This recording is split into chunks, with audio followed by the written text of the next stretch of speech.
Hi, and welcome to the set of About the Authors TV. I'm your host, Jake Brown. We're excited to share with you a preview of a few of the upcoming episodes starring the best-selling authors in the world that you'll see in full this winter on seasons 1 and 2 of About the Authors TV. Thanks for watching. We hope you enjoy. I just let Lily take on a life. It's part conscious, it's part unconscious, and I jot down notes and form profiles so that I can understand who she is. And I created 50 questions that I asked myself about her, like what's her first memory? Did she have a pet? What did she name it?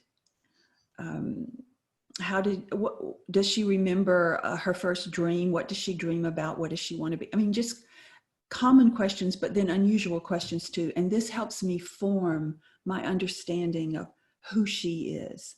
And it evolves.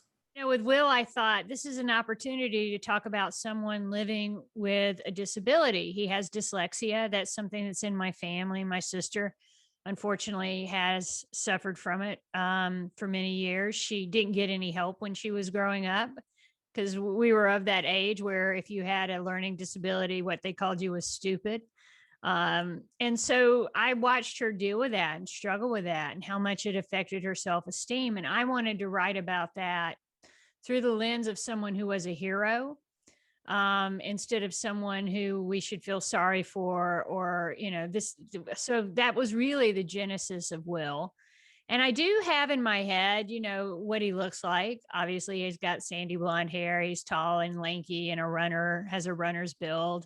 But, it's weird, as I've written more books, I guess I got woke because I'm careful not to really describe people down to the detail. Cause if someone is reading one of my books, I want them to be able to project what their idea of the character is onto it. If they think they're a different ethnicity or they're Mormon or, whatever, I want them to feel comfortable with that. So I've kind of gotten away from describing people one certain way or the other physically. She just showed up one day, this woman with all this money, but I didn't, 10 or 15 years before the Western series started. So I didn't know who she was, what her story was going to be. So I just threw her in a drawer. And people asked me, was it Oprah? I'm like, no, it's not Oprah. It's Bernadine Brown. Actually, Jemima's story was really my story, and really how I felt. I also think that Jemima as a character had a sweetness that was really relatable.